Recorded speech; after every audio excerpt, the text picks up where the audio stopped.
C'est au XIXe siècle que le géographe français Onésime Reclus invente le terme francophonie pour désigner les personnes et les pays qui utilisent la langue française à des titres divers.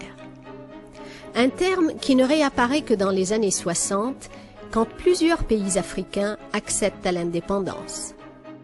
Aujourd'hui, la francophonie compte 55 États et gouvernements membres et 13 observateurs.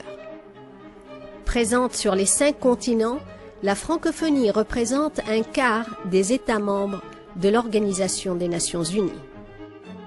Cette communauté internationale s'est constituée par étapes. À l'origine du mouvement, 3 pionniers, dirigeants politiques d'États indépendants de l'Afrique noire et du Maghreb, les présidents Léopold Sédar Senghor du Sénégal, Amani Diori du Niger et Habib Bourguiba de Tunisie. Ils seront rejoints par le prince Norodom Sihanouk du Cambodge. Militants infatigables, ils sillonnent les capitales francophones, plaident en faveur de la création d'une communauté plurielle ayant en partage la langue française dans le respect des spécificités culturelles.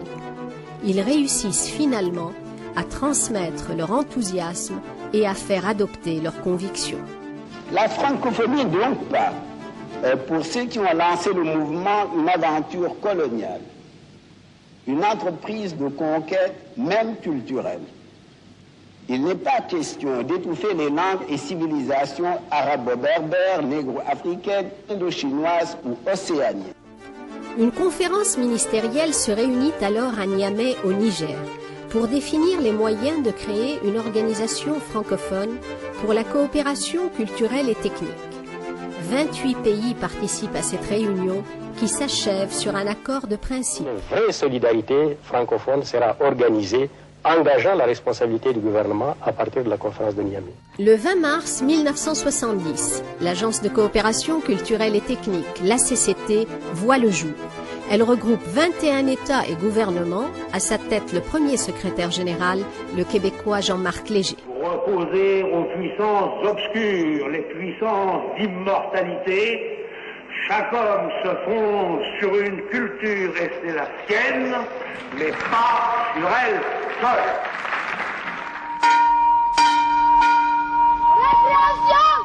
3 ans plus tard, en 1973, se réunissent à Paris, à l'invitation du président Georges Pompidou, les chefs d'État des pays francophones d'Afrique et de l'océan Indien.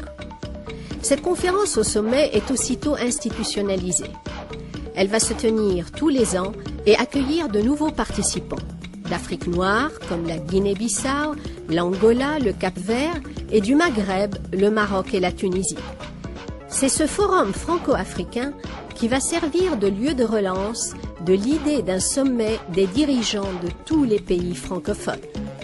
Le 17 février 1986, à l'initiative du président François Mitterrand, se tient à Paris la première conférence au sommet des pays ayant en commun l'usage du français.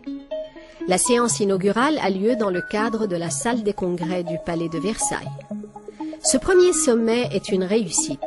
Il réunit les représentants de 41 pays, dont 27 chefs d'État et de gouvernement. Les sommets se succèdent. Ils ont lieu tous les 2 ans. Cette instance définit les orientations de la francophonie, adopte toute résolution nécessaire à la réalisation de ses objectifs, élit son secrétaire général et statue sur l'admission de nouveaux membres. Les sommets consacrent à chaque fois des thèmes qui mettent l'accent sur des valeurs et des défis à relever, tels que la diversité culturelle et linguistique, le développement durable ou encore l'éducation et les nouvelles technologies de l'information. Le sommet de Hanoï en 1997 marque une étape décisive dans l'affirmation de la dimension politique de la francophonie. Boutros Boutros-Ghali est élu premier secrétaire général de l'Organisation internationale de la francophonie, l'OIF.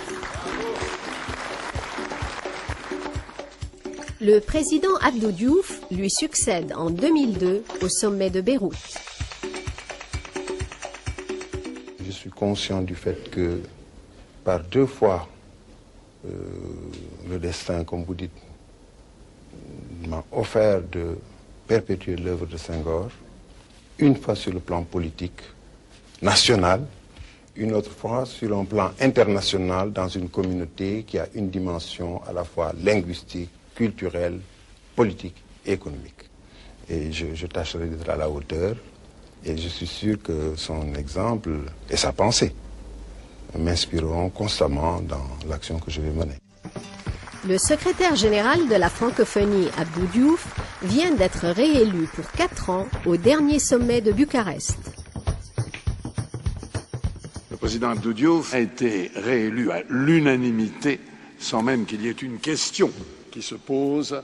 Je voudrais simplement lui exprimer, au nom de tous nos collègues, toutes mes félicitations, mais surtout notre témoignage d'estime et de reconnaissance. Grâce à la mise en place d'un nouveau dispositif institutionnel qui simplifie et rationalise les structures et les modes de fonctionnement de la francophonie multilatérale, l'OIF et son secrétaire général sont en mesure aujourd'hui d'élaborer une stratégie globale et à long terme. Une conférence ministérielle et un conseil permanent de la francophonie sont chargés de veiller à l'exécution des décisions arrêtées et de préparer le sommet suivant. L'Assemblée parlementaire de la francophonie assure, elle, un rôle consultatif.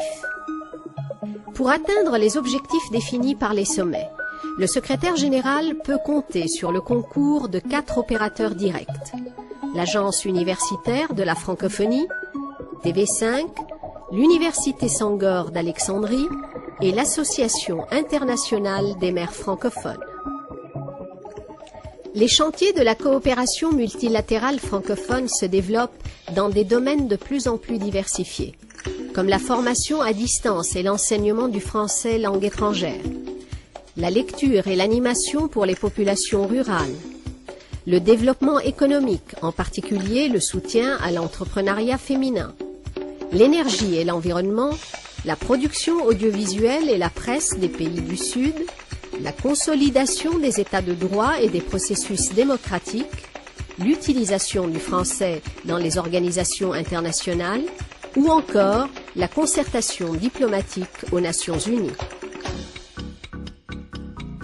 Aujourd'hui, la francophonie, c'est aussi des rendez-vous culturels et sportifs et des fêtes populaires organisées sur les 5 continents, comme la Journée internationale de la francophonie qui célèbre le 20 mars, bien au-delà du monde francophone, l'universalité de la langue française.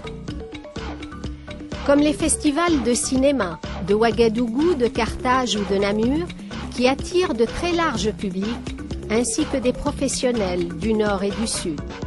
Comme les francophonies en Limousin, qui contribuent à faire découvrir, notamment au public français, le théâtre et les artistes des divers pôles de l'espace francophone. Comme les francopholies, qui sont devenues le rendez-vous annuel incontournable de la chanson d'expression française. Comme les Jeux de la francophonie, organisés tous les 4 ans et qui se sont déjà déroulés au Maroc, en France, à Madagascar, au Canada et au Niger. Ces Jeux associent le sport et la culture et représentent une véritable fête de la jeunesse, avenir de la francophonie.